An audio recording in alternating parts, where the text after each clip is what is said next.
అమ్మా.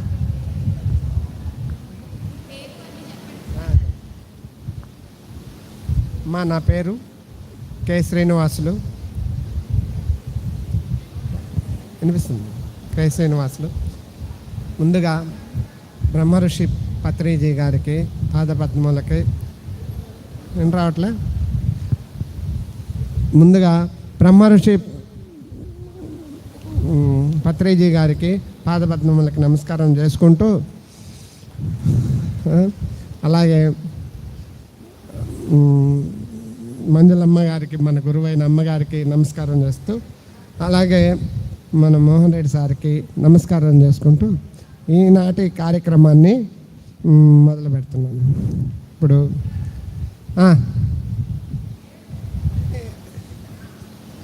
ఏం రావట్లేదా? చెప్తానులేమ్మా, కొంచెం స్టార్టింగ్ నమస్కారం చేసుకుంటూ, ఇప్పుడు నేను 1995లోనే నేను మెడిటేషన్లోకి రావడం జరిగింది. ఎట్లా అసలు మెడిటేషన్ అంటూ ఏంటో తెలీదు, ఏం తెలీదు. మన సండే మార్కెట్ దగ్గర ఉన్న సాయిబాబా టెంపుల్స్ దగ్గర ఒక సినిమాకి పోయి టికెట్ దొరకకపోతే, అప్పుడు ఆ టెంపుల్కి వెళ్ళి కూర్చొని ఉండగా ఆడ ఎవరో మెడిటేషన్ నేర్పిస్తున్నారు, నేర్చుకోండి అది ఇది అని చెప్పడం, ఇప్పుడు బాగా వస్తుందమ్మా, చెప్పడం జరిగింది. ఆ క్రమంలో నేను అక్కడ వెళ్ళి చెప్తుంటే మెడిటేషను ఇలా శ్వాస మీద ధ్యాస పెట్టమన్నారు. ఆ శ్వాస మీద ధ్యాస పెట్టినందువల్ల ఇట్లా ఉంటుంది, ఇలా ఉంటుంది అని చెప్పినారు. అప్పుడు నేను ఉదయగిరిలో ఉద్యోగం రీత్యా ఉదయగిరిలో పనిచేస్తుండేవాడిని. ఆ ఉదయగిరి డిపోకి రోజు 6 గంటలకి ఇక్కడ బస్సు ఎక్కితే అక్కడ 10 గంటలకు వెళ్ళేవాళ్ళం, 9:30-10 గంటలకు వెళ్ళేవాళ్ళం. సరే ఇదేదో బాగుంది అని చెప్పి ఆ రోజు మెడిటేషను స్టార్ట్ చేయడం జరిగింది. అప్పుడు ఇంక మళ్ళా దగ్గర 2020-21 దాకా మళ్ళీ నేను ఏ గురువుని ఎక్కడ మెడిటేషన్ చేయమన్నారు, బస్సులో కూర్చోవడం, మెడిటేషన్ చేయడం. అది నేను నిద్రపోతున్నానా మెడిటేషన్ చేసుకుంటూ దాన్ని జీవనం సాగిస్తూ ఉన్నాను. అలా జీవనం సాగిస్తున్నాం.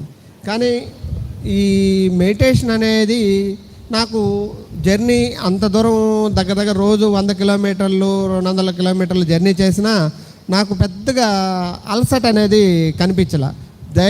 డైరెక్ట్గా మెడిటేషన్ చేస్తూ ఉండడం వల్ల బస్సులో కూర్చోవడం, సీట్ ఉంటే కూర్చొని మెడిటేషన్ చేసుకోవడం, కళ్ళు మూసుకోవడం, ఇది జర్నీ జరిగిపోతూ ఉండేది. ఇలా కొంతకాలం జరుగుతూ ఉండేది.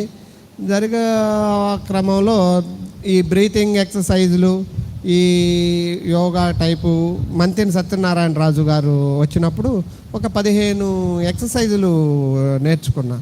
కానీ ఈ మెడిటేషను ఇవన్నీ ఎక్సర్సైజులు చేసుకుంటున్నా నాకు క్రమంగా ఒక 2020 కాడికి వచ్చేటప్పటికి అసలు ఏంటి మెడిటేషన్ అంటే ఏంటి ఒక ఆలోచన అనేది అప్పుడే నాకు స్టార్ట్ అయింది.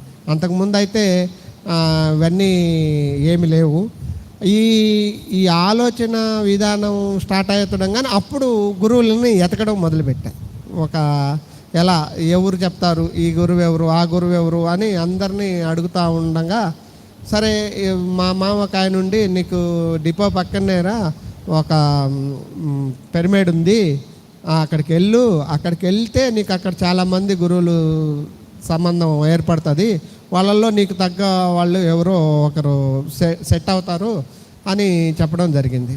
ఆ క్రమంలో నేను ఇక్కడికి వచ్చినప్పుడు సార్నే అడిగా. ఫస్ట్ ఇక్కడ అందరూ మెడిటేషన్ నేర్పిస్తుంటారు, మోహన్ రెడ్డి సార్నే అడిగా, ఇక్కడ అందరూ మెడిటేషన్ నేర్పిస్తే ఎవరినో ఒకరు నేర్పించుకోండి అన్నాను. సరే ఇక్కడ వచ్చి కూర్చొని రోజు ఉదయాన సాయంకాలం 2 పూట్ల వచ్చి మెడిటేషన్ చేసుకుంటూ పోతూ ఉన్నా. కొద్ది కాలానికి సారే పరిచయం చేసుకొని ఎలా ఉంది నీ మెడిటేషన్ అంటే, నాకు జరిగిన కొన్ని అనుభవాలు సార్తో పంచుకుంటూ ఉండడం కారణంగా కొద్ది రోజులకి సారే ఇదిగో ఈ గ్రూప్ ఉంది, గ్రూప్లో జాయిన్ అవ్వండి అన్నారు. సత్యాత్మ ఆవిష్కరణ అనే గ్రూపులో జాయిన్ అయ్యా. అప్పుడు దాకా జరిగిన పరిణామం వేరు, అక్కడి నుంచి జరిగిన పరిణామం వేరు. అప్పుడు దాకా అనేది దేహము, భావన, దేహము భావన, అక్కడి నుంచి ఆత్మ, జీవాత్మ, పరమాత్మకి ఒక విధమైన వ్యత్యాసము, అవగాహన, అనుభూతి, అనుభవం, ఈ మూడు జరిగాయి. అప్పుడు దాకా అలజడిగా ఉన్న నా ఆలోచనలు క్రమంగా నిలబడ్డాయి. అప్పుడు దాకా ఇదేంది అదేంది అలాగట్లా ఇలా ఎట్లా అని జరుగుతూ పోతూ ఉండేది. అప్పుడు నుంచి కాస్త నిలబడ్డాయి. అసలు మెడిటేషను అనేది ఎందుకు చేయాలి ఏంటి అనేది అప్పుడు దాకా చేసిన మెడిటేషన్ వేరు, ఆ తర్వాత మెడిటేషన్ పద్ధతులు వేరు, మారిపోయినాయి. అవి అలా జరిగిందమ్మా. కానీ మెడిటేషను మామూలుగా ఎంతసేపు మెడిటేషన్ అంతకుముందు చేస్తున్న పద్ధతి వేరు. ఇప్పుడు ఇక్కడికి వచ్చిన తర్వాత మెడిటేషన్ పద్ధతులు ఎలా మారినాయి అంటే, సింపుల్గా నేను ఒక చిన్న ఉదాహరణ చెప్తాను. ఇప్పుడు అంతకుముందు చేస్తుంటే ఏదో చూస్తున్న వాళ్ళం, పోతున్న వాళ్ళు, దాన్ని ఎమ్మటే పోయేవాడిని. ఆలోచనలని 10 ఆలోచనలు తగ్గించి 2 ఆలోచనలు ఏవో దృశ్యాలు కనపడుతున్నాయి, అయ్యేంటి ఏంటి అనేది జరుగుతూ ఉండేది. ఇక్కడ సత్యాత్మ ఆవిష్కార అన్వేషణకు వచ్చిన ఇక్కడ క్లాస్ విని ఇక్కడ మెడిటేషన్ చేసిన తర్వాత, మెడిటేషన్లో నిమిషానికి దృశ్యము చూస్తూ కూడా కొంతకాలానికి అవి ఆగిపోయి, నేను అనే భావన అనేది ఆగిపోతూ మనం శూన్యమయ వైపుకి ప్రయాణం జరుగుతుంది. శూన్యం అప్పుడు దాకా నిన్న చూసింది రేపు కనపడదు, రేపు చూసింది ఎల్లుండి కనపడట్ల. కానీ శూన్యం ఎప్పుడు ఆనంద స్థితినే ఇస్తుంది. లాస్ట్ స్థాయికి వెళ్ళేటప్పటికే అది ఆనంద స్థాయికే వస్తుంది. అది ఎలా అంటే, మామూలుగా ఫస్ట్ కూర్చుంటున్నా కానీ ఏదో మన ఆలోచనలు వస్తాయి, కాసేపటికి ఒక అరగంటకి 10 నిమిషాలకి కట్ చేసుకుంటాం. అక్కడి నుంచి దృశ్యం వస్తుంది. దృశ్యం ఒక 10 నిమిషాలు, ఒక అరగంటలో, ఒక్కొక్కసారి ఒక్కొక్క టైంలో అవి కట్ అయిపోతూ ఉంటాయి. అక్కడి నుంచి మనము ఏమీ వినబడని కనబడని స్థితిలో వెళ్తాం. అప్పుడు అక్కడి నుంచి బయటికి రావాలంటే చాలా బాధగా ఉంటుంది. అంటే ప్రాపంచికమైన విషయాలను వదిలేసి ఆత్మ వైపు నువ్వు అక్కడ ఎప్పుడైతే నిలబడతావో అక్కడ నీకు చాలా ఆనందంగా, ఇంకా వేరే విషయాలైతే రావాల్సిన అవసరం లేదు అనిపిస్తాయి. అలా జరుగుతుంటుందమ్మా. ఇంకా పోతే మామూలుగా జనరల్గా నేను బ్రీతింగ్ ఎక్సర్సైజ్లు కూడా చేస్తూ ఉంటాను. అవి ఎలా అంటే, ఇప్పుడు మామూలుగా మనకి ఏదైనా హెల్త్ ఇష్యూస్ వచ్చున్నాయి. హెల్త్ ఇష్యూస్ వచ్చినప్పుడు సింపుల్గా మనకి ముక్కులు బ్లాక్ అయినప్పుడు అన్నాం అనుకో, ముక్కులు క్లీన్గా అయిపోతాయి. ఒక చిన్న ట్రిక్లు ఇవన్నీ నేను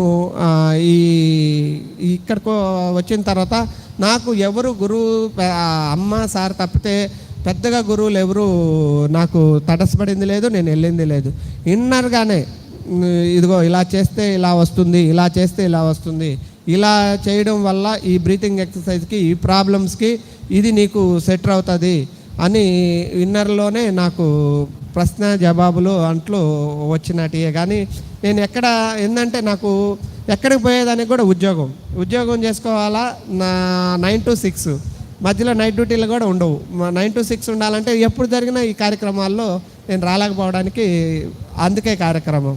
అందుకని ఇన్నర్గానే నేను ఎప్పుడు డ్యూటీ చేసుకొని పోతా ఉండగా ఇన్నర్ ఫీలింగ్లోనే కొన్ని తెలుసుకోగలిగాను. అవి నా అనుభవానికి బాగా పనికొచ్చాయి. మరి ఇప్పుడు ఏం తెలుసుకుందాం? మీరు నాకు ఇదిగో ఇలా అంటే నేను ఏదైనా మీతో పంచుకోగలను.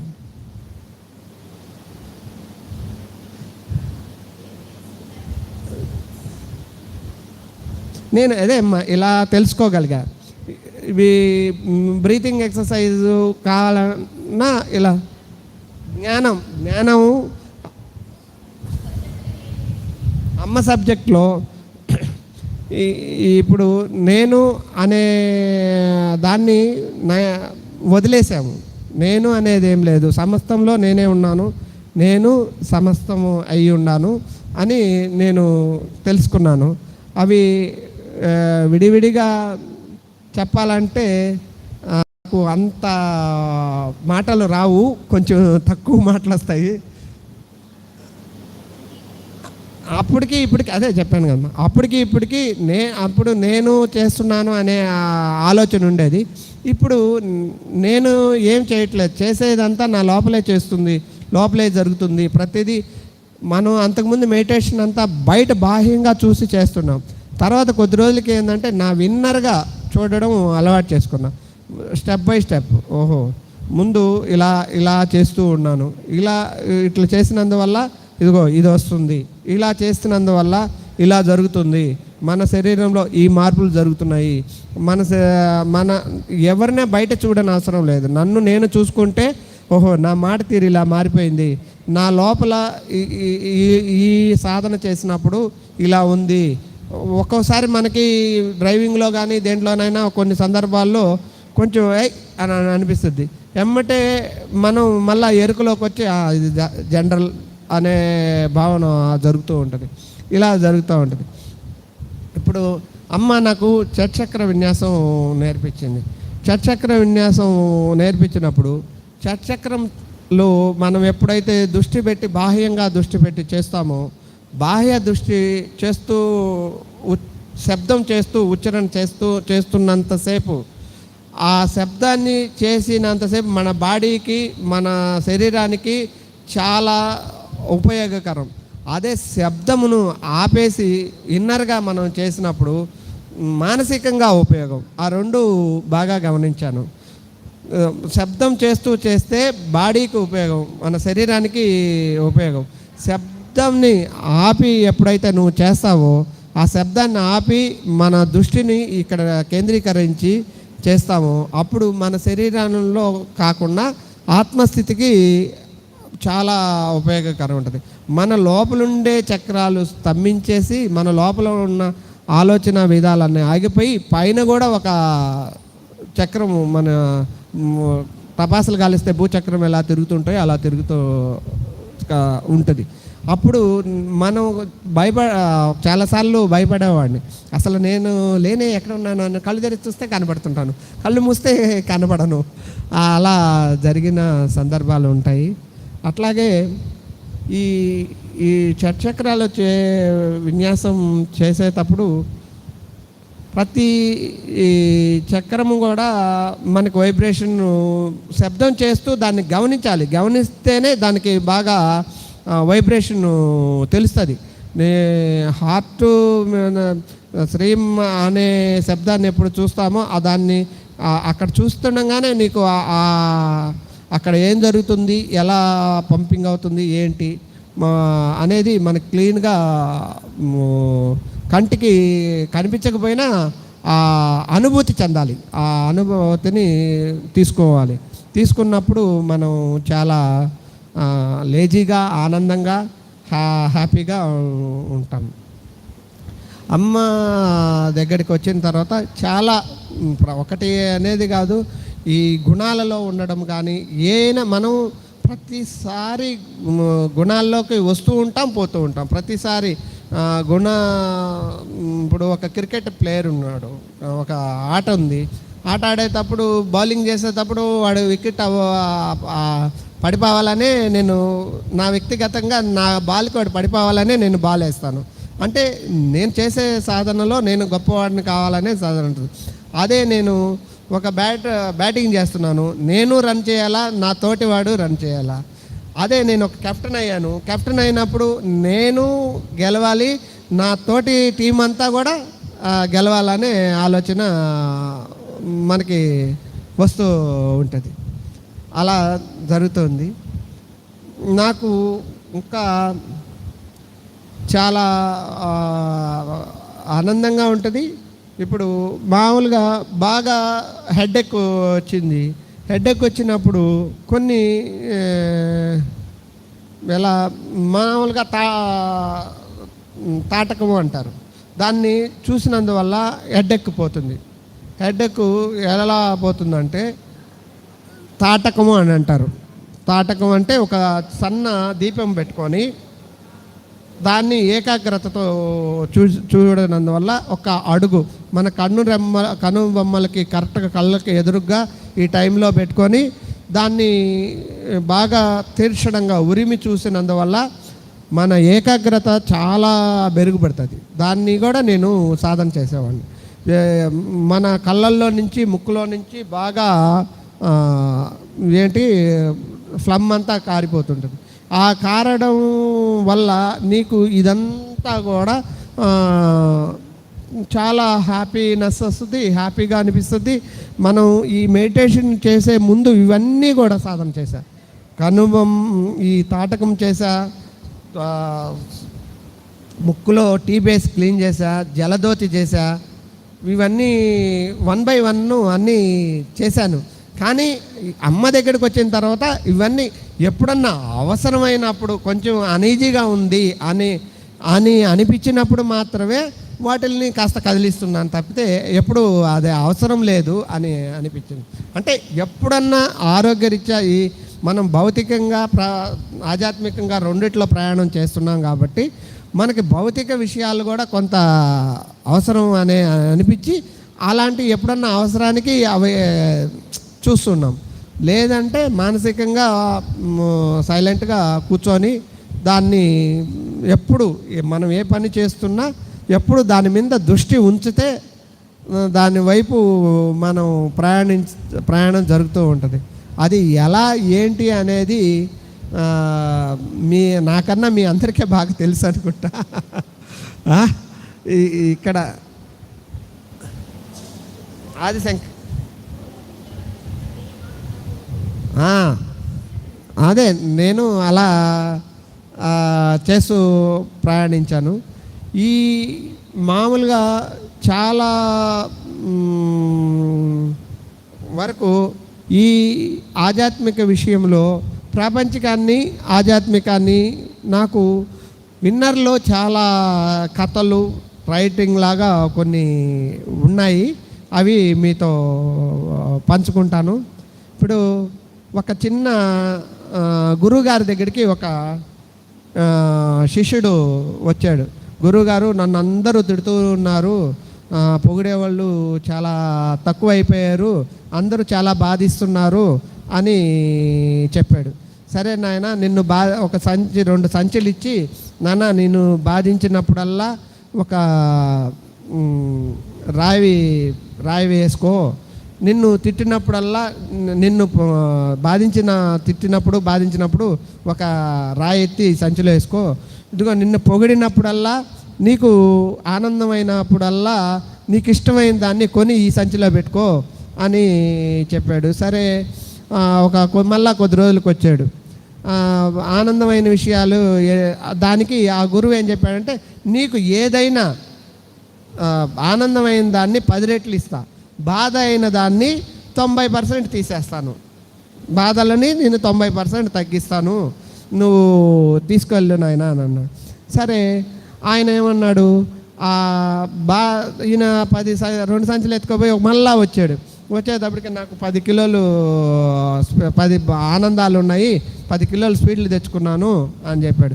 సరే నాయన, నువ్వు 10 కిలోలు స్వీట్లు తెచ్చుకున్నావు కాబట్టి నువ్వే ఎత్తుకోవాలి, నీకు 100% అంటే 100 కిలోలు ఇచ్చేసా. సరే నీకు బాధ అయిన విషయాలు ఎన్ని ఉన్నాయంటే 100 ఉన్నాయి స్వామి అని అన్నాడు. సరే 100ని నువ్వు ఎలా తీసుకున్నావు, 100ని తక్కిట్లో పెట్టినాయన అన్నాడు. తక్కిట్లో పెడితే 100 చిన్న రాళ్ళు వేసుకున్నాడు. ఆయన గురువుగారు రాయి వేసుకోమన్నాడు కాబట్టి చిన్న రాయి వేసుకున్నాడు. చిన్న రాళ్ళు ఎన్ని వచ్చాయి, 100 గ్రాములు వచ్చాయి. 90% తీస్తే 1 గ్రామే బాధ ఉంది. 90% గురువు గారు నేను తీసేశాను నాయన, చూడు నువ్వే చెప్పావు, ఇది నువ్వు మోసుకోబాలేవు. ఆనందం అనేది ఎప్పుడూ నిరంతరంగా ఉండేది కాదు, బాధ అనేది కూడా నిరంతరం ఉండేది కాదు. తీసేసుకుంటే బాధ అనేది ఎప్పటికప్పుడు పోతూనే ఉంటుంది. బాధలే ఎక్కువ అనిపిస్తాయి మనకి, ఆనందాలే తక్కువ గుర్తుంటాయి. కానీ బాధ చాలా చిన్నది, ఆనందం అనేది చాలా పెద్దది, చాలా ఇబ్బందికరమైనది. ఎప్పుడూ ఆనందంలోనే మనం ఉండడం వల్ల అది అర్థం అనేది మారిపోతుంది. ఇదే నాయన ఆధ్యాత్మికము అని చెప్పాడు. పోతే ఇంకా మళ్ళా ఇంకొకసారి చాలా మంది శిష్యులు గురువు గారు అన్నీ ఉన్నారు. ఒక దగ్గరికి మామూలుగా అక్కడ అప్పుడు పోతారు కదా, ఏదన్నా యాత్రలకు అలాగా వెళ్తూ ఉంటే చాలామంది శిష్యులతో ఒక గురువు గారు ప్రయాణించాడు. సరే గురువు గారిని ఏదో వీళ్ళందరూ అడుగుతూ ఉన్నారని చెప్పి, సరే నాన్న పోదాం రండి అని చెప్పి తీసుకెళ్తా ఉన్నాడు. పెద్ద అడవిలో ప్రయాణిస్తూ ఉన్నాడు. చెట్లు పండ్లు కోసుకొని తినేవాళ్ళు కొన్ని వందల మంది ప్రయాణించారు అక్కడ దాకా. అక్కడ గురువు చూస్తూ ఉన్నాడు. వీళ్ళు ప్రయాణిస్తూ ఉన్నారు. ప్రయాణించగా కొంతమంది ఆ అడవిలోనే ఆగిపోయారు. సరే ఇంకా కొంతమందిని ఏం చేశారంటే, గురువు గారు ముందు వెళ్తున్నాడు, నా వెనక వచ్చేయండి అని అన్నాడు. గురువు గారు వెళ్తూనే ఉన్నాడు. ఇప్పుడు ఇక్కడ ఇంకా కొంత దూరం పోయేటప్పటికి పెద్ద జాతర జరుగుతోంది. అక్కడ సినిమాలు షికార్లు బాగా ఆనందంగా ఉంది. అక్కడ కొంతమంది తప్పిపోయారు. ఇంకా కొంత దూరం పోయేటప్పటికి పెద్ద కొండలు, నదులు, జలపాతాలు, ఆనందమైన విషయాలు, ప్రకృతి ఆహ్లాదకరంగా అక్కడికి వెళ్ళేటప్పటికి అక్కడ కొంతమంది జరిపారు. ఇంకా కొంత దూరం పోయేటప్పటికి వెండి, బంగారు, మణిని మాణిక్యాలతో కూడిన ఒక పెద్ద సంపద లాగా మెరుస్తూ ఉన్నాయి. అక్కడ కూడా పోతూనే ఉన్నారు. ఇవన్నీ చూసుకొని పోతూనే ఉన్నారు. గురువు ముందు వెళ్తూ ఉన్నాడు, శిష్యులు వెనక ప్రయాణిస్తూ ఉన్నారు. అక్కడికి వెళ్ళేటప్పటికి ఇంకా కొంతమంది అక్కడ ఆగిపోయారు. ఆఖరికి ఒక శిష్యుడు, ఒక గురువు మాత్రమే వెళ్ళారు. సరే రా నాయన అన్నాడు. అక్కడికి లాస్ట్కి వెళ్ళేటప్పటికి పెద్ద ఒక వైట్నెస్, ఏమీ లేదు, ఒక వైట్నెస్, ప్రశాంతమైన వైట్నెస్. ఆ వైట్నెస్లోకి వెళ్ళామంటే ఇంకా ఏమీ లేదు, ప్రశాంతంగా నువ్వు నీ నీడ కూడా లోపల కనిపించదు. అక్కడ లోపల ఆనందమైన స్థితిలో ఆహ్లాదకరంగా ఒక సైలెంట్ పొజిషన్కి వెళ్ళాను. అక్కడ గురువు అన్నాడు, ఇంకేనైనా చాలా పోదామా అంటే, సరే గురువుగారు పోదామంటే 1 by 1 మళ్ళీ ఇక్కడికి వచ్చేటప్పటికి మళ్ళీ అందరూ వెనక్కి 1 by 1 మళ్ళీ జాయిన్ అవుతూ మళ్ళీ ఎప్పుడు యథాస్థితికి చేరుకున్నాం. ఇది అంతా ఒక అనుభవం. అది ఏమంటారు, అది ఒక ట్రావెల్. అలా ట్రావెల్ కూడా జరుగుతూ ఉంటాయి మన జీవితంలో. ఇంకా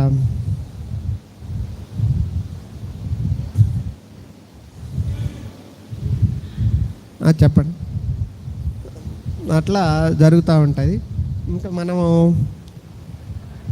ఈ సత్యాత్మ ఆవిష్కార అన్వేషణలోకి వచ్చిన తర్వాత అమ్మ దగ్గర నేను నేర్చుకున్నది ఎప్పుడు వినడమే ఎక్కువ నేర్చుకున్నా. మాట్లాడడం కన్నా నేను ఎప్పుడు మాట్లాడలేదు. ఇదే ఫస్ట్ టైము.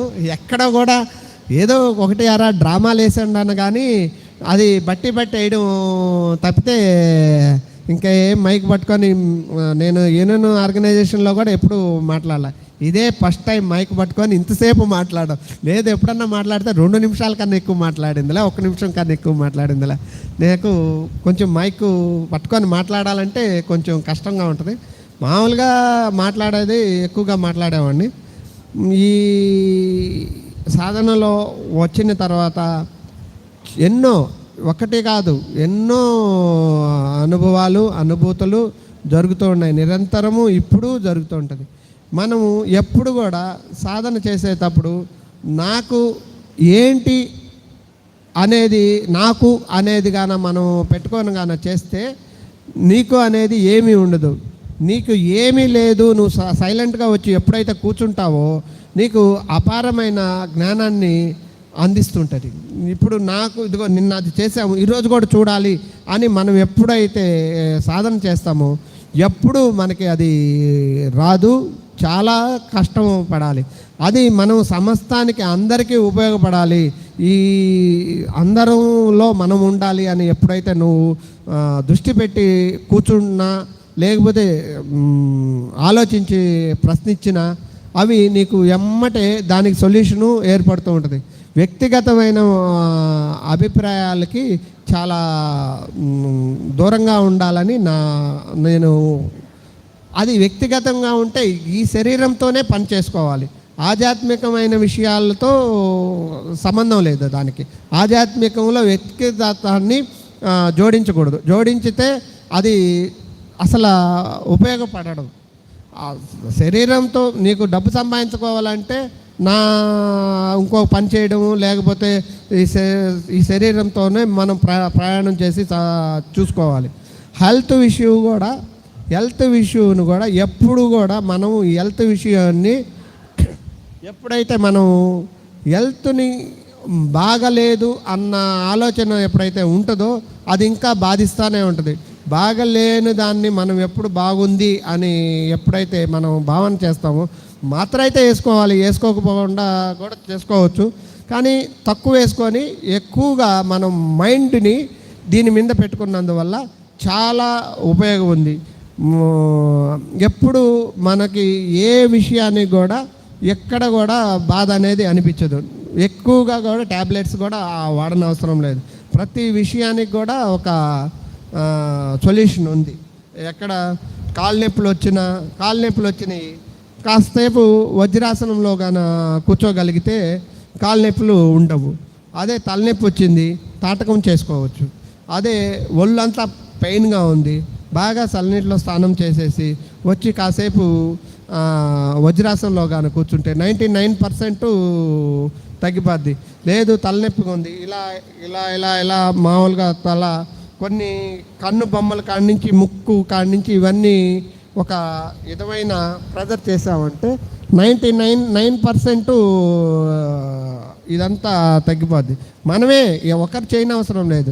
ఇవన్నీ సొదాగా మనమే కొన్ని పర్టికులర్స్ పాయింట్లలో ప్రెజర్ చేసుకుంటూ వెళ్ళామంటే అవి ఈజీగా సాల్వ్ అయిపోతాయి. నేను అలాగే 99% అలాగే సాల్వ్ చేస్తూ ఉంటాను. అది కొందరికి మా ఇంట్లో వాళ్ళకే నచ్చవు, అందుకని నేను వాళ్ళతో ఎవరితో పంచుకొని మనకి సరిపోతుంటే సరిపోద్దులే అని చెప్పి నేను చూసుకుంటాను. అందుకని అలా జరుగుతూ ఉంటుందమ్మా. ఇంకా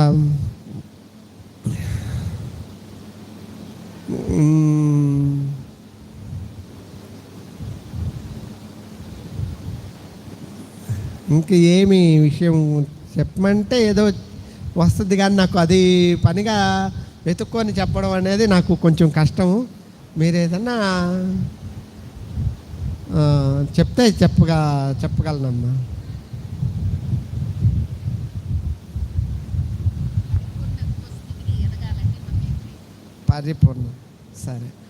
పరిపూర్ణంత స్థితికి ఎదగాలంటే మనం ఏం చేయాలి? పరిపూర్ణం అనేదాన్ని మనము జీవన విధానంలోనే పరిపూర్ణత విధానాన్ని ఎదగాలంటే ప్రాపంచికంగా మనం ఉండి ఆధ్యాత్మికంగా మనం నడుచుకుంటున్నాం కాబట్టి మనం ఈ మెడిటేషన్లు ఈ ధ్యానము చేసుకుంటూ కూడా ఈ పరిపూర్ణత స్థాయికి మనం ప్రయాణం జరగాలంటే నిరంతరము ఎప్పుడు చూసినా ఏం చూసినా ఏకాగ్రత, మనం ఎవరైతే ఒక గురువు అనుకున్నామో వాళ్ళపైనే మన దృష్టిని సారించి మనము ఎప్పుడు ఏం జరుగుతున్నా నాకేం సంబంధం లేదు, ఈ విషయాల్లో అన్నిటికీ జరిపిస్తున్నది ఒక్కరే, ఆ ఒక్కరి వైపును మనము దృష్టి పెట్టి మనం ప్రయాణిస్తూ ఉన్నప్పుడు మన పరిపూర్ణత స్థితి మనం సాధిస్తాం. ఈ పరిపూర్ణత స్థితికి శూన్యంలోకే వెళ్ళడమే మన పరిపూర్ణత. ప్రతి నాలెడ్జి కూడా మనకి ఎప్పుడు ఏ అవసరమో, ఎప్పుడు ఏది అవసరమో అది మనకి 99% అందుతూనే ఉంటుంది. అది మనం ఎక్కడా నేర్చుకోని అవసరం లేదు. అది ఎప్పుడు మనకి ఎప్పుడు అవసరమో ఆ పరిపూర్ణత స్థితిలోనే మనకు అందబడుతుంటుంది, అందుకోగలుగుతాం. ఇది నా అనుభవం అమ్మా. ఎప్పుడు కూడా మనకి వస్తూనే ఉంటుంది. నిరంతరం ఏ రోజు ఏం జరిగినా అది మనకు అందుతూనే ఉంటుంది. మనకు సమస్య వచ్చింది అని అంటే ఎందుకు వచ్చిందో అది మనం ఒక అనుభవం కోసమే. దాన్ని చూసామంటే ఇది ఓకే అయిపోయింది అనేది చూసుకొని వెళ్ళిపోతూనే ఉంటాం. అది ఎప్పుడూ మనం అలా జరుగుతూనే ఉంటుంది. పరిపూర్ణత స్థితిలో నేను ఉండానో లేదో నాకు తెలియదు, కానీ నేనైతే అలా ఆలోచిస్తాను. ఎప్పటికి ఏ రోజుకి ఆ రోజు ఓకే. ఎప్పుడు మనకి ఏం అవసరమో అది మనకి ఎప్పుడూ ఏదో ఒక విధంగా జరుగుతూనే ఉంది. నా జర్నీలో అలా జరుగుతూనే వస్తుంది. ఇంకా కూడా జరుగుతుందని నేను అనుకుంటున్నానమ్మా.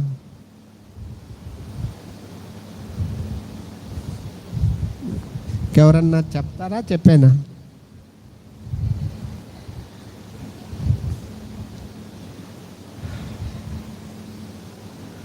ఇంకా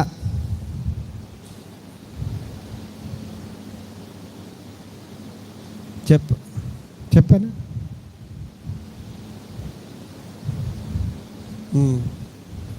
అమ్మా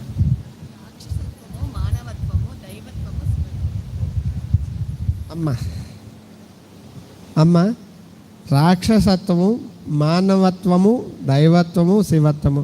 రాక్షసత్వములోనే మనం ఫస్ట్ ఉంటాం. ఏంటంటే మనకి ఎప్పుడు కూడా మీరు చూడండి, ఎవరు కూడా ముందు నాకే కావాలి అని అంటాం. నాకే కావాలి అని ఆలోచన ఉంటాం. నాకు నాకు నాకు అనేదే ఎక్కువ ప్రాధాన్యం ఉంటుంది. ఏది కూడా మనం ఎప్పుడు కూడా మనం నాదే అని ఉంటాం. ఎప్పుడైనా ఏ విషయాన్నైనా తొందరగా సాధించాలి అనే భావనలో ఉంటాం. అది ఆ తొందర అనేది రాక్షసులకు సంబంధించింది. తొందరగా ఏదైనా సాధించాలి, ఆ తొందరగా సాధించాలా అనడంలో కూడా మామూలుగా హఠయోగం చేస్తారు. ఎక్కువగా హఠయోగం చేసే సందర్భాల్లో తొందరగా వాళ్ళు సిద్ధులు సాధించుకుంటారు. ఆ సిద్ధుల వైపు పోయిన వాడల్లా రాక్షసత్వంగానే మిగిలిపోతాడు. ఎవరైనా కానీ ఎక్కడైనా కానీ మనకి ఫస్ట్ సాధన చేసేటప్పుడు కూడా రకరకాలైనటి వినిపిస్తూ ఉంటాయి, కనపడుతూ ఉంటాయి. వాటి మీద మనం ఎప్పుడైతే ఎక్కువగా సాధన పెడతామో, ఎక్కువగా దృష్టి పెడతామో అవి మనకి వస్తాయి. ఏదైనా వస్తుంది, రానుదు అని అంటూ ఏముండదు. ఒక్క నెలలోనే కేచరి ముద్ర సిద్ధించింది, 1-2 నెలల్లోనే. అంటే మనం దాని మీద ఏదైనా ఒక దాని మీద దృష్టి పెడితే అవి వస్తుంది. ఆ దృష్టి పెట్టినందువల్ల మనకి రాక్షసత్వం అనేది విద్యలు నేర్చుకొని అవేదో ఇంకొకటి మీద ప్రయోగించినందువల్ల మనకి అవసరం లేదు. అది మనం సత్యాత్మ ఆవిష్కార అన్వేషణలో ఉన్నాం కాబట్టి ఆత్మని అధ్యయనం చేయాలి. కాబట్టి ఆత్మ వైపు ప్రయాణం చేసేవాడికి రాక్షసత్వం అనేది మనకు ఎక్కువగా ఆలోచన అనేది ఉండదు. దాన్ని మనం చాలా వరకు ఉంది.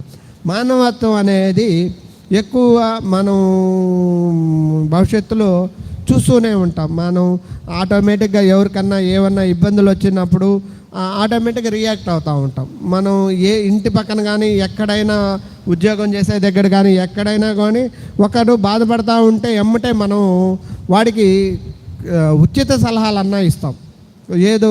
లేదు ఇంకా ఫ్రెండ్ అయితే కొంచెం అరే నువ్వు రారా పోదాం, మనం అట్లా పోదాం ఇట్లా పోదాం అని చెప్పి ప్రతి విషయాన్ని కూడా మనం మానవత్వంలో జీవన విధానంలో జరుగుతూ ఉంటుంది. ఇది మానవత్వం వైపు వెళ్తుంది. ఇంకా దైవత్వము అని అంటామా, దైవము అనేవాడు ఎవ్వరికి ఎప్పుడు ఏ అవసరం వచ్చినా నేనుండాను, నీకు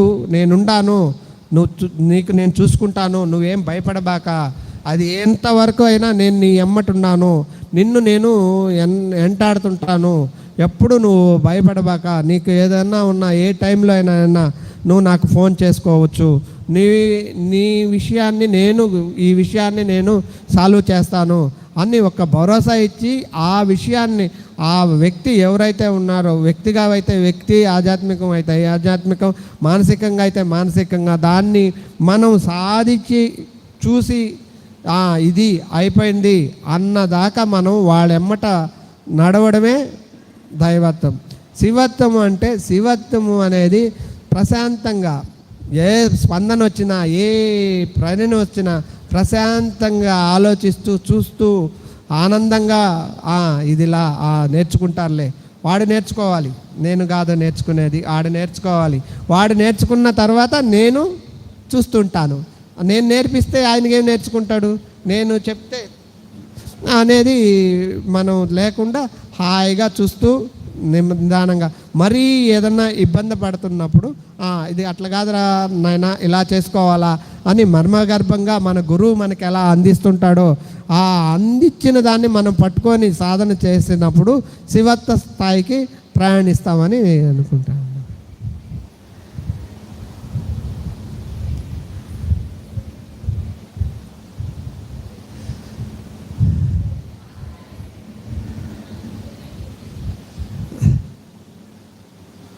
అమ్మా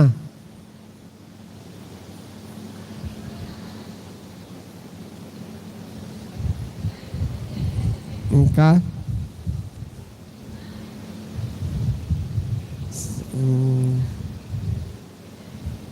ఇంకా మామూలుగా మనము ఈ ఎక్సర్సైజులు చాలా వరకు ఉన్నాయి. చెప్పమంటే కొంచెం చెప్తాను. ఇప్పుడు మామూలుగా చూడండి అని చూసుకోండి. 2 ముక్కులు గాలి ఫ్రెష్గా వస్తుందా?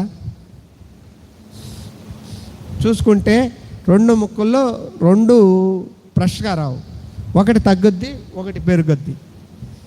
ఈ ఒకటి పెరిగినప్పుడు ఒకటి తగ్గినప్పుడు ఒకదానికి ఒకటి తేడా ఉంటుంది. ఇది ఇన్నర్లో కూడా మన మనసు కూడా ఒకదానికి తేడా ఉంటుంది.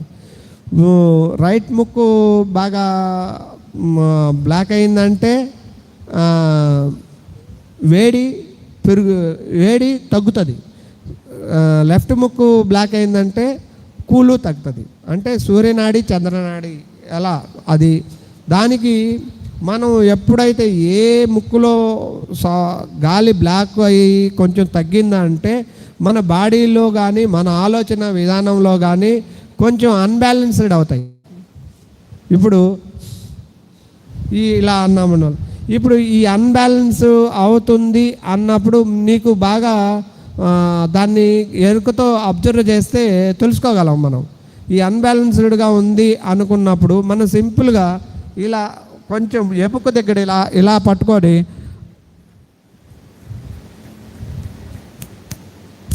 అలా అన్నామంటే ముక్కు సింపుల్ ఇలా అంతే ఇట్లా అలా పట్టుకొని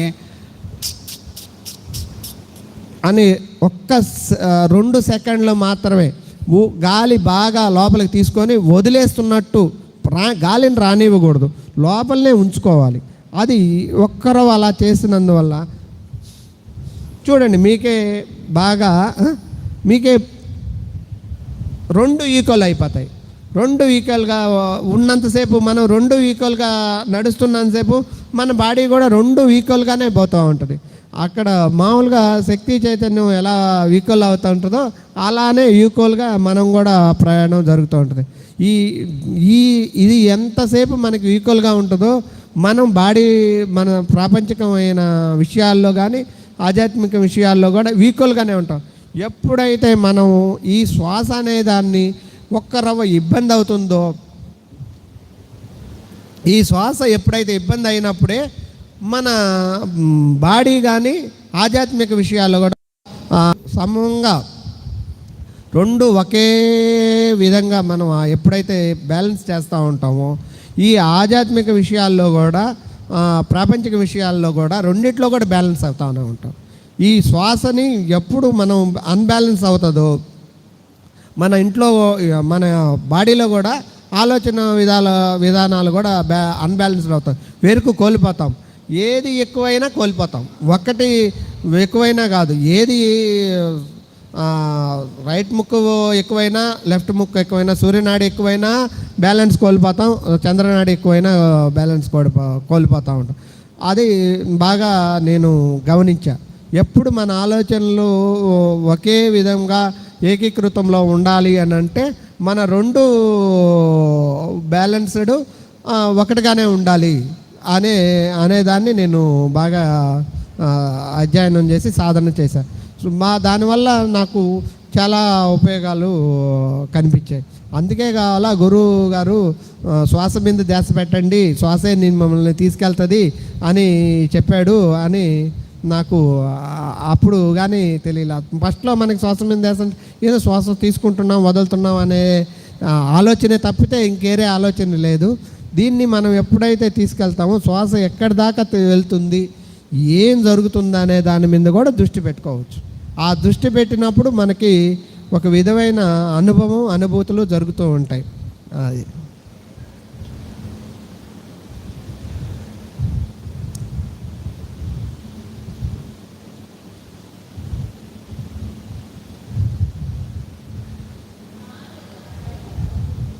అమ్మా.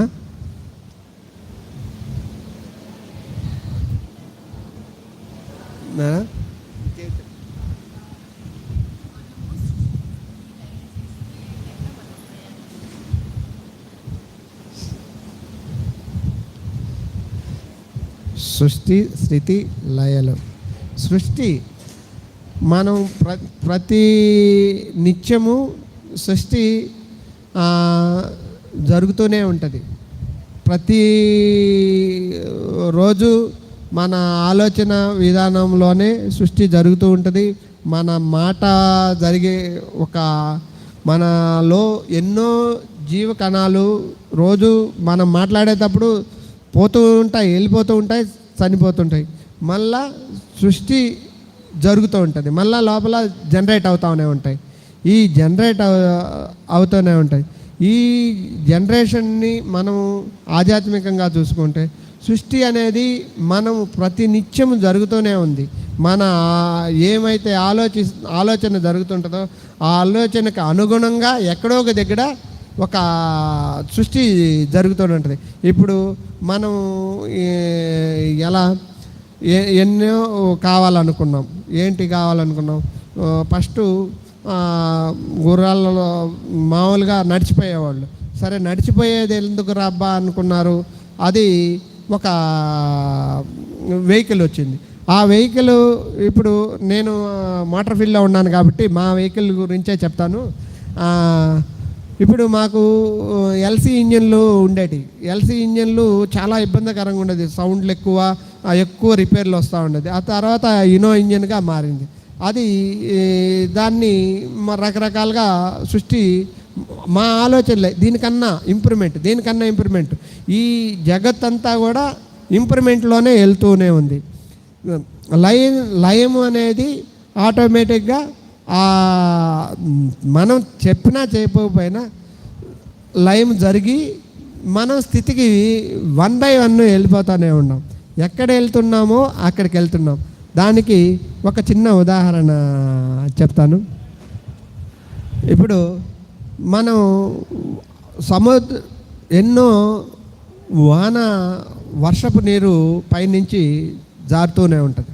అది సృష్టి అనుకుంటే ఆ వర్షపు నీరు ఎన్నో నదులుగా సెలయేర్లుగా పారి ఒక దగ్గరికి చేరుతుంటుంది కొలను. ఆ కొలంలో నుంచి మళ్ళా డ్రై అయిపోయి కొన్ని అనుభవాలు తీసుకుంటూ మనం ఎలా ఉందో అలాగా కొన్ని అనుభవాలు తీసుకుంటూ ఆ అనుభవాలని మళ్ళా వేటిలో నుంచి మళ్ళా వేరుకే వస్తాయి.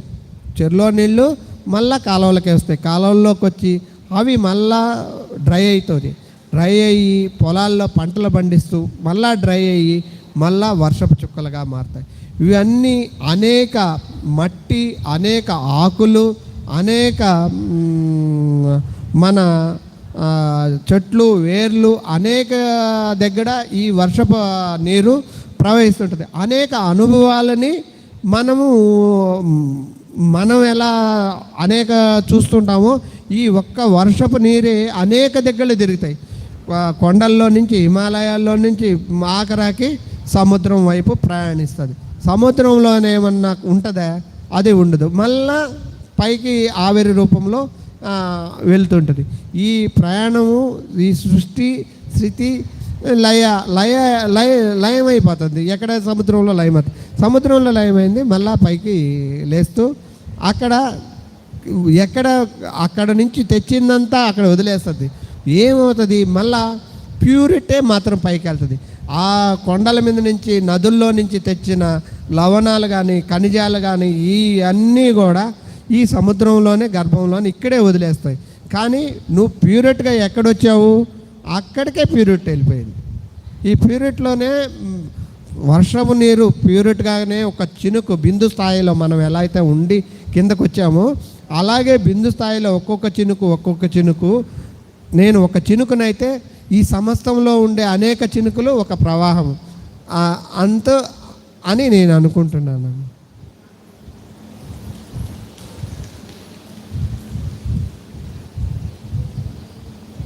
అమ్మా,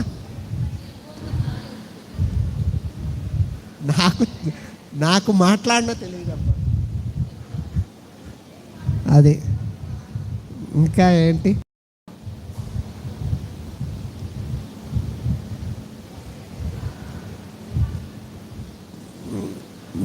చెప్తే,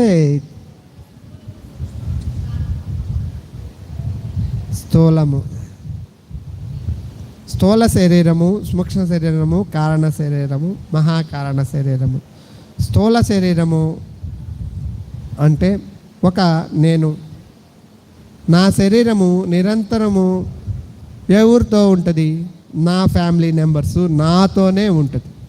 ఎవరితో ఉంటుంది, నా స్థూల శరీరము నిద్రలేస్తే మా అమ్మ, మా నాన్న, మా పిల్లలు, మా కొడుకులు వీళ్ళతోనే మమేకమయ్యి ఈ స్థూల శరీరము ప్రయాణిస్తుంది.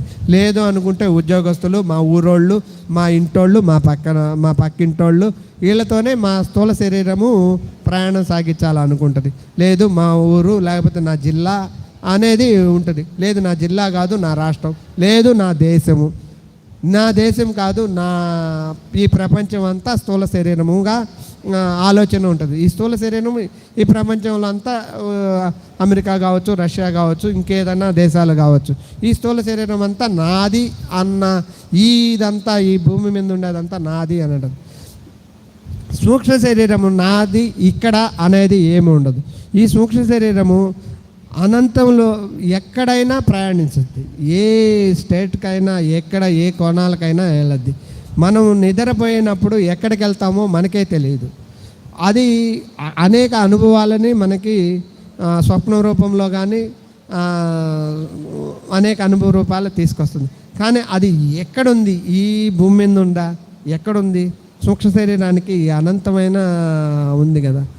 ఆ అనంతంలోనే నీవు ఎప్పుడు ప్రయాణిస్తూనే ఉంటావు. ఎక్కడ ఏ క్షణంలో కూడా మనం ఇక్కడ ఉన్నప్పుడే ఉంటాం, గమ్మున సైలెంట్గా ఉన్నప్పుడు ఎక్కడికో వెళ్ళిపోయి ఉంటాం. ఆ వెళ్ళిపోవడమే మనం మెడిటేషన్లో ఎక్కడో వెళ్ళిపోయి ఉంటాం. అది సూక్ష్మ శరీరమే, ఇది స్థూల శరీరం కాదు. స్థూల శరీరం అనేది స్థూల శరీరంలో ఉండాము అని అంటే ఇక్కడే ఉండాము అని అనిపిస్తుంది. ఎక్కడికి వెళ్ళలేము. అది వెళ్ళిన పరిమితితో కూడినది. అపరిమితమైనది సూక్ష్మ శరీరానికి. ఎంత దూరమైనా ప్రయాణించగలదు. ఎక్కడికైనా ఏ క్షణంనైనా ఎక్కడికైనా ప్రయాణించి ఆ స్థాయిని పట్టుకోగలగా శక్తి సూక్ష్మ శరీరానికి ఉంటుంది. అదే కారణ శరీరాలు అంటారా. కారణము అనేది ఒక నిర్దిష్టమైన వాళ్ళ కోసం నిర్మించబడతారు. ఇది నీ పని, ఇది చేసిరా అని ఒక నిర్ణయించే పంపించగలిగిన వాళ్ళని వాళ్ళు నిర్ణయించి పంపించగలిగిన వాళ్ళు కారణ శరీరం. ఇప్పుడు కారణ శరీరాలతో వచ్చిన వాళ్ళే ఈ చుట్టూ ఉండే పెద్ద వాళ్ళందరూ, వాళ్ళకంతా ఈ కారణ శరీరాలు. ఈ కారణ శరీరం మనకి ఒక కారణం ఉంటుంది. ఆ కారణం ఏదో ఎదుక్కోవడమే మనం ఆధ్యాత్మికం. ఆ కారణ శరీరాన్ని మనం పట్టుకొని నన్ను ఇక్కడికి ఎందుకు పంపించారు, ఆ కారణం ఏంటి, నేను ఎలా ఎదగాలి అనేదాన్ని మనం నిరంతరము దాన్ని కారణం తెలుసుకొని ఆ కారణం వైపు మనం ప్రయాణిస్తూ ఈ గురువులు ఏం చెప్పారు అని సమస్త గురువులు మనకి ఏకీకృతంలోనే ఉంటారు. మన గురువే కాదు, సమస్త గురువులు ఏకీకృతంలో ఉన్న నాలెడ్జిని తీసుకొని వాళ్ళు ఏదైతే మనకి నేర్పించారో, వాళ్ళు ఏదైతే మనకి అందిస్తారో, ఏ క్షణానికి ఎప్పుడు ఎలా అందిస్తారో ఆ క్షణంలో మనం అందుకొని దాన్ని మీద ప్రయాణించి మహాకారణం స్థాయికి వెళ్ళాలి. మహాకారణంలోకి వెళ్ళినప్పుడు ఆడ కొన్ని మనకి బాధ్యతలు అప్పచెప్పినప్పుడు ఆ బాధ్యతలని మనం నిర్వర్తించుకుంటూ అప్పుడు మనమే స్పందిస్తాం. ఇప్పుడు ఎగ్జాంపుల్ ఎలా అంటే, ఇప్పుడు నేను స్థూలదేకంగా వస్తూ ఉన్నప్పుడు మా ఇంట్లో వాళ్ళు ఒక టెంకాయ మా ఆయన ఉంటే టెంకాయ తెప్పించుకుంటే బాగుండు అనుకున్నారు. నేను వస్తూ ఉంటా, మార్కెట్ కాడికి వచ్చేటప్పటికి ఏమవుతుంది, అక్కడ టెంకాయ కనబడి తీసుకోవాలనిపిస్తుంది. ఇప్పుడు ఏం అవసరం లే, మళ్ళీ తీసుకోవచ్చు అని వెళ్ళిపోతాం. ఇంటికి పోతున్నాం కానీ ఏమంటారు, టెంకాయ తెమ్మంటారు. ఈ టెంకాయని ఎలా టెంకాయ తెమ్మంటారు. అప్పుడు నాకు సూక్ష్మదేహానికి కనెక్ట్ అయింది, కానీ నాకు ఆడ ఎరుకు ఉండదు, ఎరుకు కోల్పోయి ఉంటాం. అదే ఎరుకు ఉన్నప్పుడు ఓహో టెంకాయ తెమ్మంటున్నారేమో తీసుకొని పోతే బాగుండు అని చెప్పి టెంకాయ తీసుకోపోయింటే మళ్ళీ నేను రానవసరం లేదు, మళ్ళీ నేను టెంకాయ కోసం తిరిగి రావాలి. ఇలాంటి విషయాలు సూక్ష్మదేహాలకి కనెక్టింగ్లు ఉంటాయి. ఈ ప్రతి కనెక్టింగ్ అవుతుంది. ఇవన్నీ కూడా కారణదేహంతో కూడా కనెక్ట్ అయి ఉంటాయి. ఇవన్నిటికి అనేక కారణాలు మనకి వస్తూ ఉంటాయి. నిరంతరము కూడా మనం ప్రతిదీ కూడా ఒక రోజు మనం ఎన్నో ఆవిష్కరణలు జరుగుతూనే ఉంటాయి. మన లోపల మనం ఆలోచించేది ప్రతిదీ ఒక ఆవిష్కరణగా ఇంకొక దగ్గర ఎక్కడో జరిగి కారణ రూపంలో సూక్ష్మ రూపంలో జరుగుతూనే ఉంటాయి. ఇక్కడ ఇవన్నీ జరిపించేది మనమేమి కాదు, ఇదంతటికీ కూడా కారణము ఒక ఆలోచన. ఇప్పుడు మనందరి ఆలోచనలే ఒక కారణదేహం అవుతుంది. మనందరి ఆలోచనలు కొన్ని కోట్ల మంది ఆలోచనలే మహాకారణ స్థితిలో ఒక ఆలోచనగా ఏర్పడుతుంది, ఒక ప్రపంచంగా ఏర్పడుతుంది. అదంతా అదే ఒక ప్రపంచం. ఆడ ఎలా ఉంటుందంటే మనిషి రూపాలు లేకపోయినా అనేక స్పందనలు ప్రతిస్పందనలు అక్కడే తయారవుతాయి. ఇది ఇలా ఉంది, ఇలా చేద్దాం, ఇలా చేసుకోవచ్చు, ఇలా అనేది ఒక మానసిక ప్రపంచము అనేది ఒక స్థాయిలో ఉంటుందని నేను అనుకుంటున్నానమ్మా.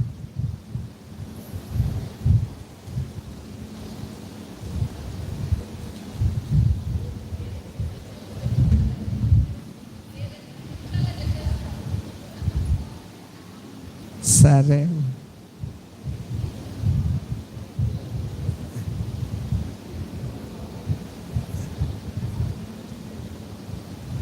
ఎవరన్నా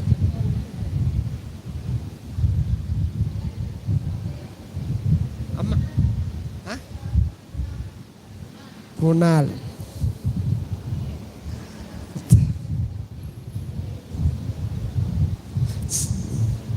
తపోగుణము, రజోగుణము, సప్తగుణము.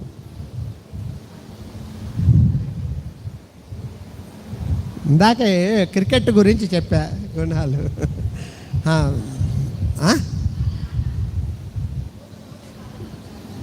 మా భూతకాలము అంటే భూతకాలము అనేది భవిష్యత్తు కాలం అనేది ఇందాక భూతకాలము, ఇప్పుడు భవిష్యత్తు కాలం వచ్చేది అలా అంటే ఇది వర్తమానం. ఇప్పుడు నేను ఉండేది వర్తమానం, వచ్చేది భవిష్యత్తు, ఇందాక భూతకాలం అనేది మామూలుగా మనకి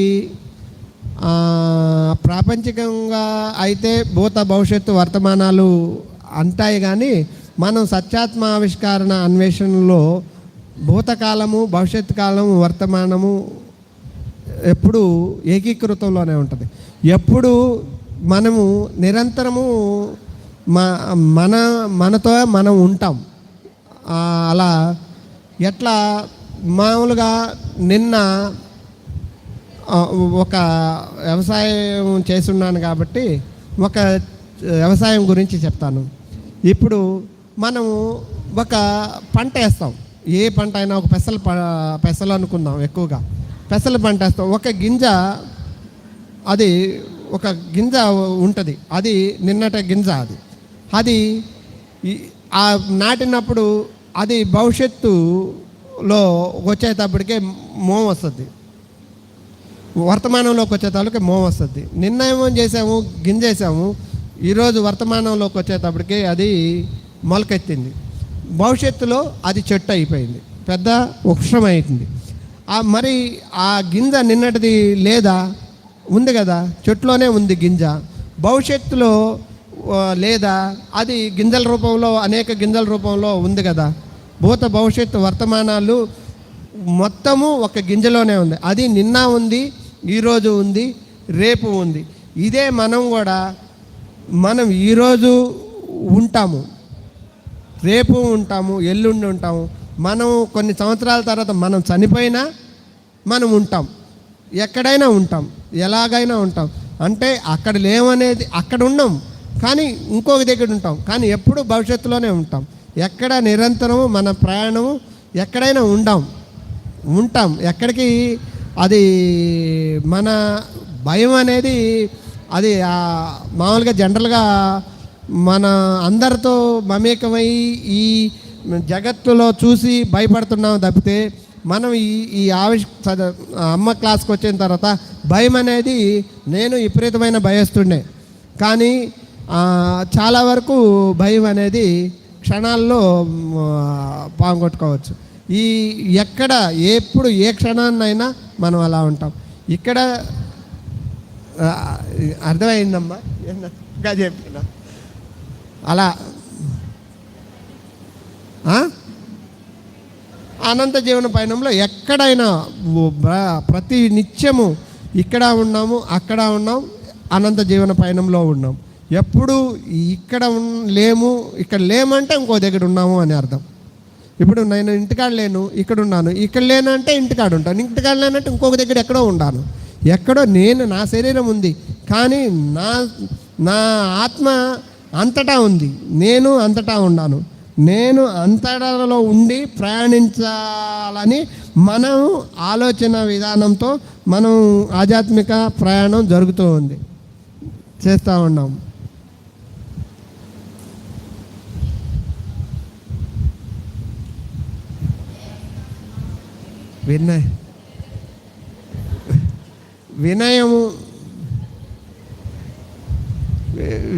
వినయం అనేది మనం ఒక గురువుని తీసుకొని మనం ఎప్పుడైతే వినయం అంటామో, వినయము ఎప్పుడైతే గురువు మీద ఆలోచన అయితే, ఎప్పుడైతే మనం ఏ విషయం మీదైనా ఒకటి ఆలోచన, గురువు ఏం అడిగాడు అన్న ఆలోచన పెట్టాము అంటే ఆటోమేటిక్గా మనకి కనెక్ట్ అయిపోతాం. గురువు మన సాయి ఒకసారి అలా చూశాడంటే గురువు గారికి ఏదో కావాలి అన్న తర్వాత మళ్ళీ ఇంకొకసారి గురువు సాయి మనం చూసినప్పుడు, ఓహో ఆయనకి మంచినీళ్ళు కావాలి, లేదు ఆకలేస్తుంది, లేదు ఇంకొకటి ఏదో తెమ్మంటున్నాడు, అక్కడ ఆ విషయానికి పొమ్మంటున్నాడు అనేది మన విశ్వాసంలోనే ఆటోమేటిక్ కనెక్ట్ అయిపోతుంది. అది మనం ఏమీ చెప్పనవసరం లేదు. ఒక్క విషయము ఎప్పుడైతే మన సాయి, మన గురువు గారు కానీ, మన ఇంట్లో వాళ్ళు కానీ, ఎవరైనా కానీ, అంటే గురువు అన్నాను, ఎవరైనా ఒక విషయం మనం వాళ్ళ కనెక్ట్ అయ్యి ఒక కంటి చూపుతో చూశాడు అని అంటేనే అప్పుడు మనకి విశ్వాసం, లోపల విశ్వాసం అనేది ఏర్పడిపోతుంది. ఓహో ఇంక ఇది కావాలి, ఇది తేవాలి అనేది మనకి ఆటోమేటిక్గా కనెక్టింగ్ అవుతాం. అది అని నేను అనుకుంటున్నానమ్మా. విశ్వాసం మనం ఇంకొకటి కూడా చెప్పుకోవచ్చు. మనం విశ్వాసం అనేది మనకి అనేక విషయాల్లో మనకి కొన్ని సందర్భాల్లో మనకి ఎరుక ముందుగా చెప్తూ ఉంటుంది. మన బ్రెయిన్, మన శరీరాలు అనేక విషయాలు, ఇందాక టెంకాయలు చెప్పినట్లు అనేక విషయాలు మనకి ఎరుక తెలియపరుస్తూ ఉంటుంది. దాన్ని మనం విశ్వసించాం, దాన్ని వదిలేస్తూ పోతూ ఉంటాం. దాన్ని ఎప్పుడైతే విశ్వసించడం మొదలు పెడతామో అది మనకి దగ్గరకు వస్తూ ఉంటుంది. ఎప్పుడు నేను ఇదిగో నీకు ఇది చెప్తున్నాను అని అంటే ఇది ఇప్పుడు కాదులే మళ్ళా అన్నావు అనుకో, సరే పో ఉంటుంది. కానీ మనం దాన్ని తీసుకొని ఇదే సరే పోదాము, దాని సాయి వెళ్దామని దాన్ని విశ్వసించామంటే అది ఎప్పుడు మనల్ని ఎమ్మటి పెట్టుకొని విశ్వాసాన్ని కలిగిస్తూనే ఉంటుంది. కానీ మనకి విశ్వాసం వచ్చినా మనం ఏం చేస్తాము, పని ఒత్తిడితో అది వద్దు అని చెప్పి మళ్ళీ దాన్ని వదిలేసి ఇంకొక మార్గానికి వెళ్ళిపోతూ ఉంటాం. అది అక్కడ విశ్వాసాన్ని కోల్పోతాం. ఎప్పుడు గురువు ఎప్పుడు మనల్ని ఎమ్మటే తెలియపరుస్తూ ఉంటాడు. నువ్వు పడతావు అంటే పడతావు అని చెప్పినప్పుడు నేను పడను, పడితే మీరేం చేస్తారన్నారు అనే ఎప్పుడైతే నువ్వు భావన చేస్తావో నువ్వు పడవు. లేదు నేను పడతాను అని నాకు విశ్వసించినప్పుడు నువ్వు పడవు అని నేనే దాన్ని గైడ్ చేసుకోవాలి. నేను పడను, నన్ను నా గురువు పట్టుకుంటాడు, నేను పడను అని నేను ఎప్పుడు అనుకుంటానో నేను పడను. నేను పడితే మా గురువు పట్టుకుంటాడు అనుకున్నప్పుడు పడతాం, ఏదో చిన్న దెబ్బ తగులుతూ ఉంటుంది. అంతేగాని విశ్వాసం ఎప్పుడు గురువుకి ఎక్కువగా గురువు శిష్యుల మధ్యలో విశ్వాసం వినయాలు అంటారు. కానీ గురువే కాదు, ఎవరి దగ్గరైనా వినయము విశ్వాసం కంపల్సరిగా వాళ్ళతో వాళ్ళ మమేకమయ్యే ఉండాలి. ఆ విశ్వాసం అనేది ప్రతి నిత్యము ఏ మనిషితోనైనా విశ్వసించితేనే మనం జీవనము కానీ ఫ్రెండ్షిప్ కానీ ఏదైనా సాగించగలం. విశ్వసించినప్పుడు ఏది మనం ఎప్పుడైతే మనసులో విశ్వసించలేదు ఒక ఎదుటి వ్యక్తులని అన్నామంటే వాళ్ళు మనల్ని విశ్వసించరు. మనం ఎంత విశ్వసిస్తూ వాళ్ళ మీద ప్రయాణం చేస్తూ ఉంటామో వాళ్ళు కూడా మనల్ని కూడా వాళ్ళకి తెలియకుండానే మనల్ని విశ్వసిస్తారు, మనల్ని మీద మంచి అభిప్రాయాన్ని ఏర్పరచుకుంటారు. మనం ఒక వ్యక్తిని ఎవరైతే మనం విశ్వసించకుండా వదిలేసామంటే వాడు కూడా మనల్ని విశ్వసించడు. మనం పైకి బాగా మాట్లాడి కూడా లోపల విశ్వసించలేదు అని అంటే వాడు కూడా లోపల వాళ్ళేమి చెప్పట్లే, ఏది కూడా నీ దగ్గర నుంచే వెళ్తుంది. మనం విశ్వసించకుండా పోవడానికి నీ దగ్గర నుంచే వెళ్తుంది. వాళ్ళు ఏమీ చెప్పరు, వాళ్ళదంతా మనం ఎలా ఉంటాం వాళ్ళు కూడా అలాగే ఉంటారు. మనం వాళ్ళని ఎలా విశ్వసిస్తామో మనల్ని వాళ్ళు కూడా అంత విశ్వసిస్తారు. మనం విశ్వసించకుండా వదిలేసామంటే వాళ్ళు కూడా విశ్వసించరు, వాళ్ళు కూడా బాగానే ఉన్నా అంటారు. అటు పోయిన తర్వాత వాడికి మనకి కనెక్టింగ్ ఉండదు. అదే మనం ఎప్పుడు వాళ్ళని విశ్వసిస్తూ ఉంటామో వాళ్ళకి మనకి కనెక్టింగ్ ఉంటుంది, ఎప్పుడు మనం హ్యాపీగానే ఉంటాం. భావన అనేది ప్రతి నిత్యం ఒక ఫ్లవర్లో చూసాము, ఒక తోటకి వెళ్ళాము, ఆనందంగా భావన చేస్తాం. ఆ భావన ఇవి రకరకాల భావనలు, ఏది చూసినా మన ఇంట్లో భావోన్నత చెందుతాం. ఆ భావోన్నతిని అనుభవపూర్వకంగా రావాలంటే కొంతసేపు ఒక రోజుకు రావచ్చు, ఒక నెల రోజులు రావచ్చు, సంవత్సరం పట్టచ్చు, 5 సంవత్సరాలు కూడా పట్టచ్చు. భావన అనేది ఎలా అంటే నేను చాలా ఎన్నో భావనలు పెట్టాను. ఆ భావనలు అన్నీ కొన్ని వ్యర్థము అనిపించాయి, కొన్ని పనికిరావు అని మళ్ళా భావనలను కూడా మనం తప్పు భావనలు ఇవి అవసరం లేదు అని మనలోనే మన భావనలు డిలీట్ చేసుకుంటాం. కానీ భావనలు అనేవి నిరంతరం భావనత చెందుతూనే ఉంటాం. ఆ భావనలు ఏది మంచి ఏది చెడ్డు అనేది మనం మనసుకు చేసుకున్నప్పుడు మన లోపల ఉన్న బుద్ధి మనలోని ఉత్తీర్ణత చెందించి భావనలను సద్భావనలని అనుభవం రూపంలో తీసుకొని వస్తాయి. ఏదైనా ఒక భావన చేస్తే ఒక అనుభవం కావాలి. భావన చేసుకొని పోతుంటే అనేక భావనలు పోతుంటాయి. అనుభవంతో వచ్చిన భావన నిరంతరము అది ఎప్పుడూ కూడా మనతోనే ఉంటుంది. ఒక్కసారి నువ్వు రోజుకి ఎన్నో భావనలు చేస్తుంటావు, అన్ని భావనలు నీకు గుర్తుండవు. అదే నీకు ఒక అనుభవం చెందింది అనుకో, ఆ భావన నీకు నిరంతరము నీ అనుభవంలోనే ఉంటుంది. ఆ భావన ఎక్కడికి వెళ్ళదు. ఎన్ని సంవత్సరాలైనా ఆ భావన, అనుభవం చెందిన భావన ఎక్కడికి వెళ్ళదు. భావనలు మాత్రం పోతూనే ఉంటాయి నిరంతరము. భావన ఈరోజు ఈ భావన చేస్తాం, ఇది వెళ్ళిపోతూనే ఉంటుంది, ఇలా ఇది కట్ అయిపోతూనే ఉంటుంది, పోతూ ఉంటుంది. నువ్వు ఎప్పుడైతే ఆ భావన మీద నువ్వు ఎప్పుడైతే అనుభవం చెందావో ఆ అనుభూతిని చెందిన భావన నిరంతరం నీ అమ్మటే ఉంటుంది. నీ ఎన్ని రోజులైనా నిన్ను కాచుకొనే ఉంటుంది.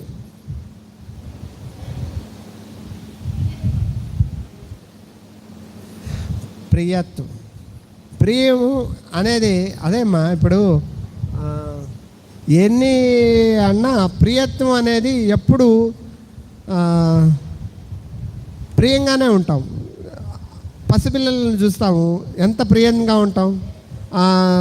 మన బంధువులను చూసినా ప్రియంగానే ఉంటాం. ఇక్కడ మనం అందరం కూడా చాలా ప్రియత్వంలోనే ఉంటాం.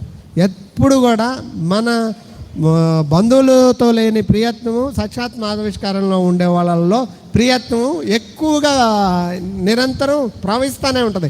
అది అడ్డుకట్ట వేసే ఆలోచనే లేదు.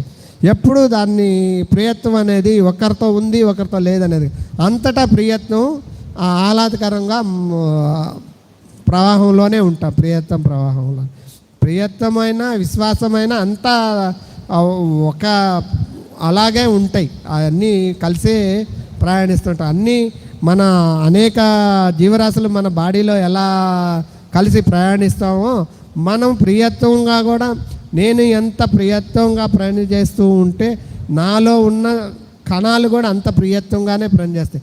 అంత ప్రియత్వంగా పనిచేశాయంటే నేను హ్యాపీగా ఉంటా. నేను ఎంత క్రోధంగా ఉన్నానంటే నాలో ఉన్న జీవరాశులు, నాలో ఉన్న కణాలన్నీ కూడా క్రోధంగా ఉండేవి. నాకు తెలియకుండానే నా లోపల బర్న్ అవుతాయి. అవి ఒకటి కొట్టుకుంటూ ఉంటాయి. నేను ఒకరితో ఎప్పుడైతే ఘర్షణ పడుతూ ఉంటానో నా లోపల ఉన్న జీవరాశులు కూడా నా ఘర్షణ పడుతూ ఉంటాయి. అవి ఏం చేస్తాయి, ఘర్షణ పడ్డప్పుడు రోగాలు బాధన పడతారు. నేను తెలియకుండానే చాలామంది గొడవలు పడేవాళ్ళు కానీ, టెన్షన్ పడేవాళ్ళు కానీ, బాధలు పడేవాళ్ళు కానీ ఎక్కువగా హాస్పిటల్ చుట్టూ ఇబ్బందులు పడుతూ ఉంటారు. ఎందుకు? అవి లోపల ఉన్న కణాలన్నీ కూడా ఆ ఇబ్బందులు గురవుతూనే ఉంటాయి. ఆ ఇబ్బందులు గురైనప్పుడు అవి కూడా ఇబ్బందులు పడతానే ఉంటారు.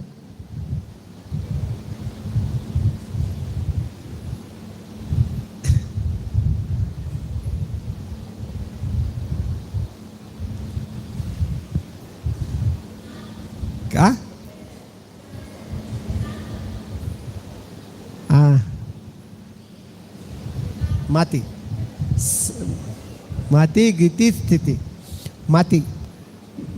మతి అన్న విషయంలోకి వచ్చేటప్పటికి ఎప్పుడైనా నేను ఒక వ్యాపారం చేస్తున్నాను. ఒక వ్యాపారం చేసేటప్పుడు నేను ఏదో ఒక షాప్ పెట్టుకొని హ్యాపీగా జరుగుతూ ఉంది. సరే, నా ఎదుడు నాకు బాగా బిజినెస్ జరుగుతుందని ఇంకొక వ్యక్తి ఇంకొక షాప్ పెట్టాడు. అప్పుడు నా మతిలో సరే ఇంకొక వ్యక్తి షాప్ పెట్టినప్పుడు ఇంకొక వ్యక్తి కూడా అక్కడ బజార్ ఏర్పడుతుందిలే, నాకు కూడా ఇంకొక కాంపిటీషన్ వచ్చారు కాబట్టి ఇంకా 4 ఆయన కస్టమర్లు కూడా వాడి దగ్గర లేని వస్తువుకు నా దగ్గర వస్తుంది అనే మావన్ మనం ఎప్పుడైతే చేస్తామో వాడికి వ్యాపారం జరుగుతుంది, మనకి వ్యాపారం జరుగుతుంది. అలా కాకుండా ఆయన ఎదుటి షాప్ పెట్టాడు, వాడిని ఎలా దెబ్బతీయాలా, వాడిని ఎలా లేపేయాలా అని మనం ఎప్పుడైతే ఆలోచన జరుగుతుందో అప్పుడు వాడు లేచిపోవడం కాదు, మనమే లేచిపోతాం. అది నువ్వు ఎవరినో అడగలేదు, నువ్వే అడిగావు. ఏంటి, వాడిని లేపేయాలంటే లేసేది నువ్వెవరు? మనమే లేస్తాం. ఆ స్థితిలో ఎప్పుడు ఆ స్థితి నాకు వస్తుంది, వాడికి రాదు, మనకే వచ్చేస్తుంది ఆ స్థితి. అదే స్థితి మతి అనేది అంతే. ఎప్పుడు కూడా నిరంతరము బజార్లో 10 అంగళ్ళు ఉన్న కాడ 10 మంది 100 మంది వస్తాడు, ఒక్క అంగడి కాడ ఉన్నాడు ఎవడో ఒకడే వస్తాడు. 10 అంగళ్ళు ఉన్నాయి అని అంటే 10 అంగళ్ళలో 10 వ్యాపారాలు హ్యాపీగా జరుగుతూ ఉంటాయి. 100 మంది వస్తూ ఉంటారు, 100 మంది బిజినెస్ చేస్తుంటారు. ఆడ పెద్ద బజార్ ఏర్పడుతుంది. ఆ బజార్కి చాలామంది జనాలు వస్తారు, రకరకాలైన 100 మంది వ్యాపారాలు చేస్తూ ఉంటారు. అదే అమ్మా,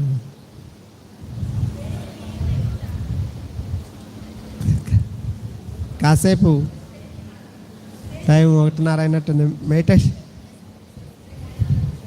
షట్చక్ర విన్యాసం చేద్దామా?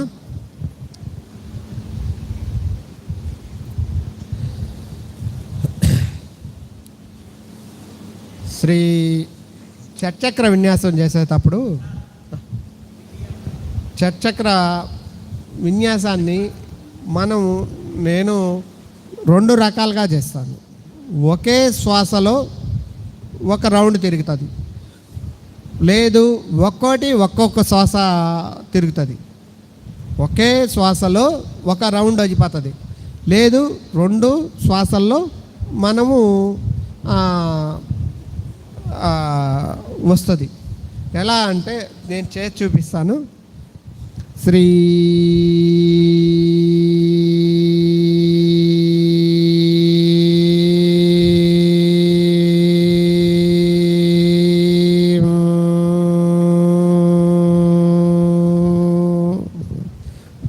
ఒక శ్వాస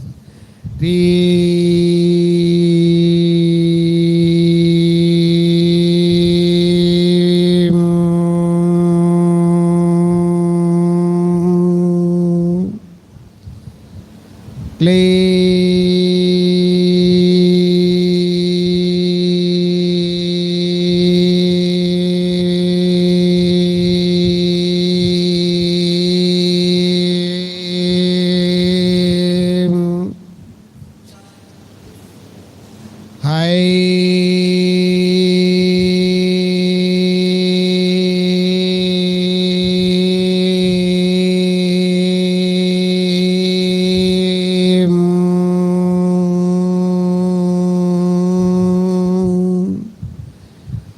స్వోహం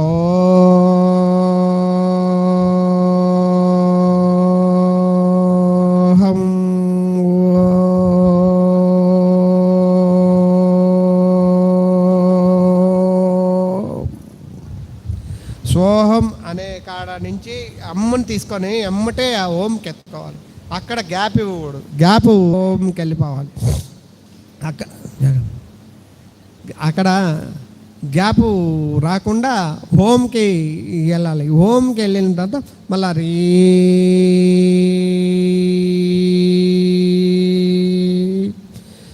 శ్రీ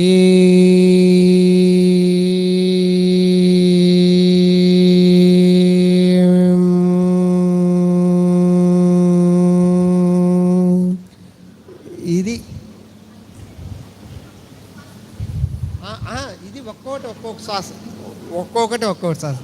ఇప్పుడు శ్రీం హ్రీం క్లీం హైం శ్రీ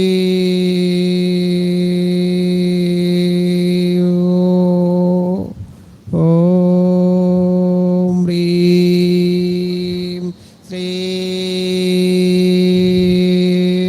అని మొత్తం రౌండ్ వచ్చేస్తాం. ఇది ఒకే శ్వాస. అంటే ఇది మామూలుగా అంటే రెండు రకాలుగా మనం ప్రాక్టీస్ చేసేటప్పుడు మనకి వంట వచ్చేసింది అనుకో, రకరకాల అయిన కూరగాయలతో మనం వంట చేసేస్తాం. ఏ వంటనైనా అన్నీ కలుపుకొని చేసేస్తాం. అలాగే మనం చేసుకునేటప్పుడు బాగా సాధన చేసేసిన తర్వాత వీటిని మనం రకరకాలైన విన్యాసం, రకరకాలైన మాడిఫికేషన్ చేసుకోవడం లోపల.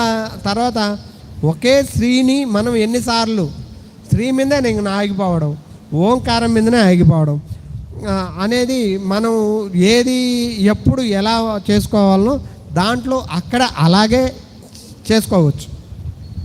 మనం శ్రీ ఓం అనే దాని మీదనే మనం చేసుకోవచ్చు. ఓంకారం మీదనే మామూలుగా ఎలా ఓ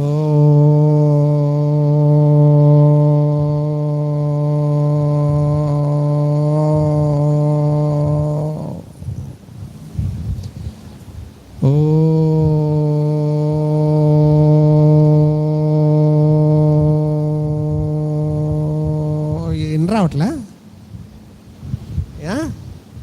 ఎన్ని వచ్చినట్లేదు కదా. అది అలా కూడా చేసుకోవచ్చు. ఓంకారం చేసి ఓంకారం చేసి అక్కడే చక్ర విన్యాసం అక్కడికే తిరుగుతుంది. మామూలుగా మనం ఇది ఆపేసిన తర్వాత ఓంగా మానసికంగానే మనం అక్షరాన్ని మనం చూడని అవసరం లేదు, మాట్లాడిన అవసరం లేదు. భావన చేస్తుండగానే అనుభూతి పొందుతాం. మామూలుగా ఇది చక్ర విన్యాసం చేసినప్పుడు మనం ఎప్పుడైతే ఈ ఉచ్చరిస్తాం, బయటకు ఉచ్చరించినప్పుడల్లా శరీరానికి ఉపయోగం. తర్వాత భావన అయితే ఎప్పుడైతే నువ్వు లోపలనే భావన చేస్తామో లోపల సూక్ష్మ శరీరానికి అది ఉపయోగం. సూక్ష్మంగా అది మారిపోతుంది. సూక్ష్మంలోనే అవి రకరకాలైన విన్యాసాలు జరుగుతూ ఉంటాయి. ఈ సూక్ష్మ శరీరంలోనే ఎక్కువ మనం భావన జరుగుతూ ఉంటుంది. మెడిటేషన్కి వెళ్దామా?